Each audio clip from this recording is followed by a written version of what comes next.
Everyone has their favorite MMA fighter. When it's their time to shine and fight week rolls around, the card has that extra zing, that little bit of shine knowing that we will soon get to see our favorite artists work the canvas. Unfortunately, we don't always get to see these individuals perform to their best abilities, and knowing what they are already capable of makes seeing a lackluster performance all the more painful. Despite the level of martial arts brilliance, time and time again several fighters have succeeded in making a stand in front of our screens, reaching levels of frustration found only after the first 6 hours you've spent in Dark Souls' Blighttown. And before the video, just a quick reminder to like and subscribe. We recently noticed only a few of you are getting notifications, so make sure to click the bell and turn those on. I'm Balian from MMA On Point, and here are the 10 most frustrating fighters to watch ever.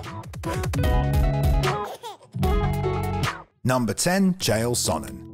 Although some will claim he's still undefeated and has still yet to lose a round, unfortunately for the American gangster, the reality is a little different. Remaining undefeated in your mind has its perks, however, as the bravado of Mr. P. Sonnen granted him many a lucrative opportunity. But for those that supported him in those shots at glory, it's unfortunate to say that he fell short on a number of occasions. Initially, Sonnen's promotional and wrestling prowess had carried him from UFC newcomer to title contender in less than 2 years, and all the while he described the ways in which he would emerge victorious over invincible champion Anderson Silva.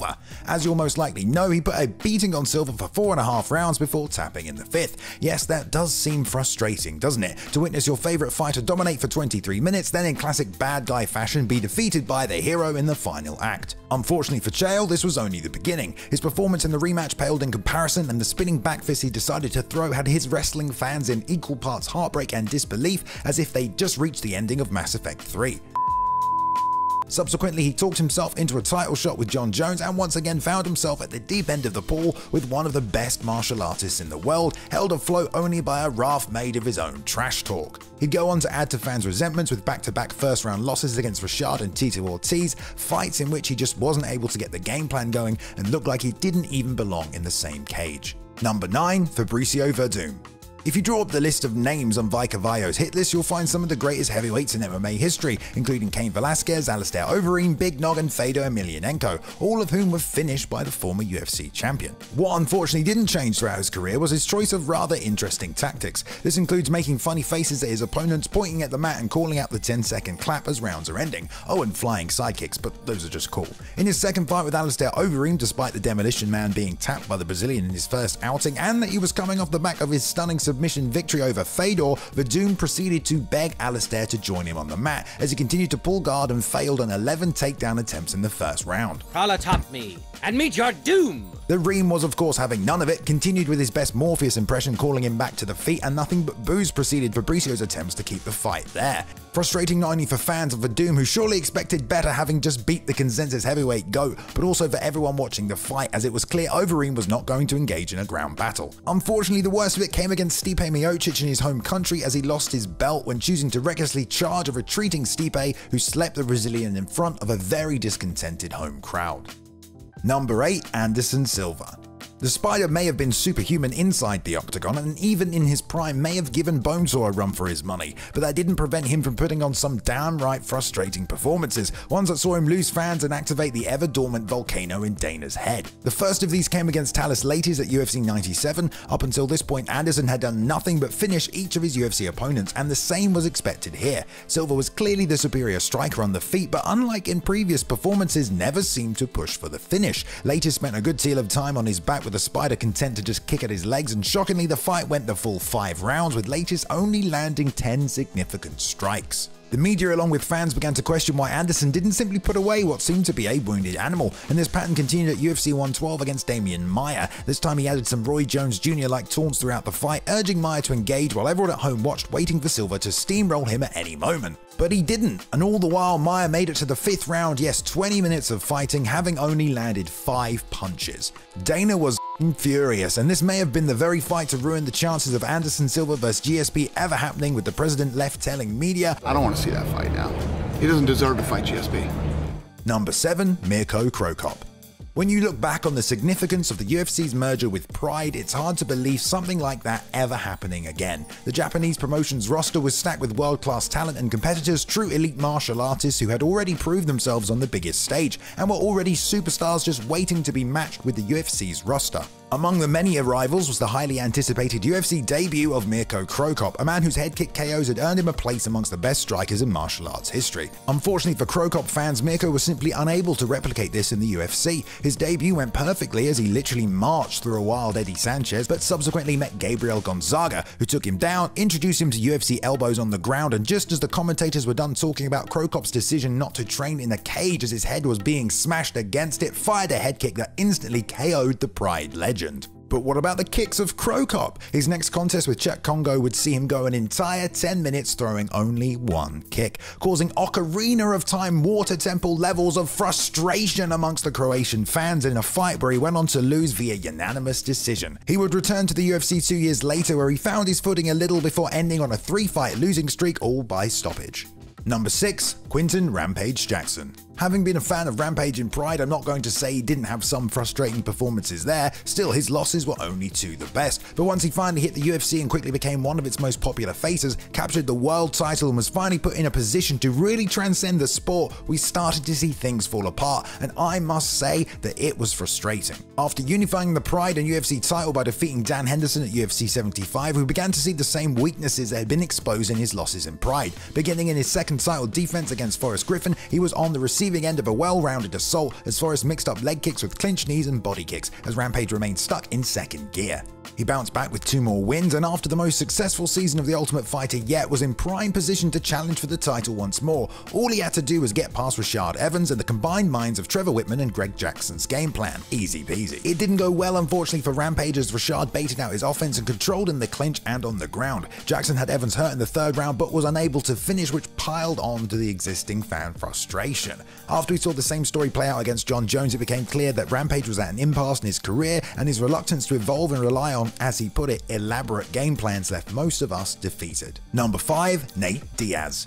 It's not necessarily easy to understand the complexity of MMA as a newcomer to the sport. Different strategies create different opportunities, and some things aren't as simple as casual fans might believe. Considering Nate Diaz's popularity throughout the years, he's certainly garnered the support of many fans who might be in a similar position, but even they could have pointed out the repeated holes in the game of the Californian, who, despite soon entering his 15th year with the promotion, has shown little interest in correcting them. His fights against the likes of Donald Cerrone, Gray Maynard, and Michael Johnson give us an insight into the true masterpieces that Nate can paint, but it was a continuous lackluster performances, especially on the biggest of stages throughout his career, that stirred the blood of the UFC fanbase. Each style has its drawbacks. Diaz leaning so heavily on his front foot certainly makes him a target for leg kicks, and we've seen this exploited from early opponents like Benson Henderson and Rory McDonald right up until his last contest against Leon Edwards, a fight which caused outrageous levels of frustration as he had Edwards badly hurt in the final round but decided to taunt instead of try to finish. Nate has secured a lot of wins by submission, especially off of his back, but against the likes of Joe Stevenson, Clay Guida, and Rafael dos Anjos, Nate seemed content to sit in his guard as he lost round after round. Diaz certainly has his own style, and I doubt he's going to change that now, but it doesn't stop 209 fans doing their best Picard impression after 15 years of fandom. Number 4. BJ Penn. With so many generations of fans joining the sport over the last few years, existing legends like the Hawaiian Prodigy often have their legacies overlooked, as the performances at the tail end of their careers show only a fighter who simply has nothing left to give. Still, I would consider them lucky, as those of us that witnessed the rise of BJ had to share in the heartbreak and frustration of his fall, and I have to say that those last few years really took the jam out of my donut. Ask most fans of the Prodigy and they'll tell you his peak performances came in 2009, where in January he lost his welterweight title fight against GSP and subsequently sought the aid of fitness gurus the Marinovich brothers, who pushed his cardio and intensity to levels we had yet to see from BJ. So having again witnessed another level of what we thought was possible from already one of the greatest to ever do it after he battered Diego Sanchez and Kenny Florian, expectations were high for his upcoming title defense against Frankie Edgar, but after a close contest it was Frankie who was named the new champion. A rematch followed, but BJ didn't appear himself. Frankie controlled him for over 6 minutes on the mat and outstruck him 142-56, with Joe Rogan exclaiming, "I didn't think I'd hear this out of my mouth, but BJ is getting outclassed." BJ continued to take fights as we saw him implement strange stances, weird game plans, seemingly getting further and further away from the fighter he once was, and we watched him lose every fight he had for the next 8 years. Number 3. Donald Cerrone. I know I've already made one Spider-Man reference, but I have to give props to Uncle Ben when he laid those heavy words on Peter: with great power comes great responsibility. If your power is to achieve the most wins and most finishes in UFC history, then of course you have a responsibility to show up each and every time and perform those talents. Because if you don't, people will be disappointed, frustrated, use whatever word you like, and for someone like Donald Cerrone, this became an all too familiar feeling. Having all seen what he's capable of in several UFC performances, his consistent ability to unfortunately fall at the final hurdle is something that he's repeated throughout his entire career. Cowboy's first UFC run saw him go 4-0 with 3 spectacular finishes. Then in his first big fight met Nate Diaz at UFC 141. With title implications on the line, Cerrone never got the car on the road and was unfortunately mauled by the surging Diaz, who took every opportunity to jab, slap and flip the bird at Cowboy. He would bounce back with more finishes but lose in the first round in another title eliminator fight to Anthony Pettis, where he would land just 4 strikes. Talk about frustrating. After losing to future champion Rafael dos Anjos, Cerrone went on a tear, amassing an 8-fight win streak, 5 of them finishes. He had unquestionably earned his title shot, but having struggled to perform in these situations in the past, media and fans had their doubts, which turns out were not unfounded, as he again landed only 4 strikes in the rematch with RDA before being finished in the first round, leaving Cowboy fans everywhere slinging tirades of anguish at their screens in levels not seen since Upham's breakdown on that staircase in Saving Private Ryan. Number 2. Cody Garbrandt. In order to secure a title shot these days, there's a few things you can do. Ensure you pick the right opponents, don't rush too early in your career, and get your social media game on point. Cody Garbrandt showed us, however, that you actually only need a shitload of cool tattoos to rack up 4 KOs in your first 5 fights, and to do it all in the space of 1 year. He then put on one of the single greatest performances in UFC history as he dismantled the GOAT bantamweight Dominic Cruz, showcasing next level footwork, speed and timing, the likes of which the division had never seen. He also gained a multitude of MMA fans in the process, and they were all keen to see the heated rivalry showdown against former teammate TJ Dillashaw. The verbal exchanges leading up to the Cruz fight had been spicy, and many expected this to be reflected in the performance of Garbrandt. Against TJ, however, he called for brawling exchanges, desperate to land a killing blow, and was stopped by the challenger.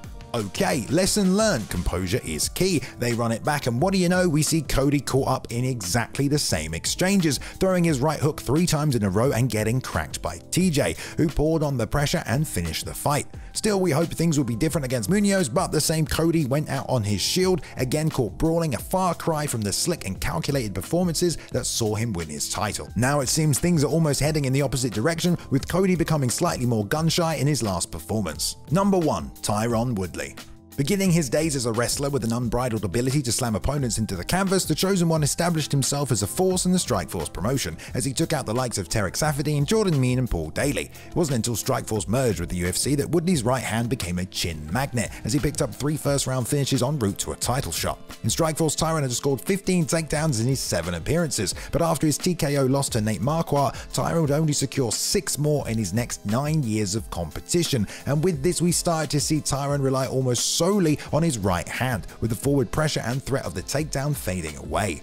The Chosen One started to just back up to the cage, plant his feet and try to nail his pull counter. And to be fair, he did land it a few times, cracking Wonderboy Thompson as well as Darren Till, but for the majority of his opponents, all that was required was forward pressure, and Tyron would be willingly retreating to the cage. Whether Woodley was being overly cautious, committed to his counter right hand, or was worried about gassing out, we can't be sure, but after dropping the title to Usman, we saw the same story repeat as he lost 16 rounds of mixed martial arts in a row, with little to no variation in his game plan, save for his last UFC performance. Seemingly being his kryptonite, this narrative continued into his boxing contest with Jake Paul, extremely frustrating for MMA and Chosen One fans everywhere.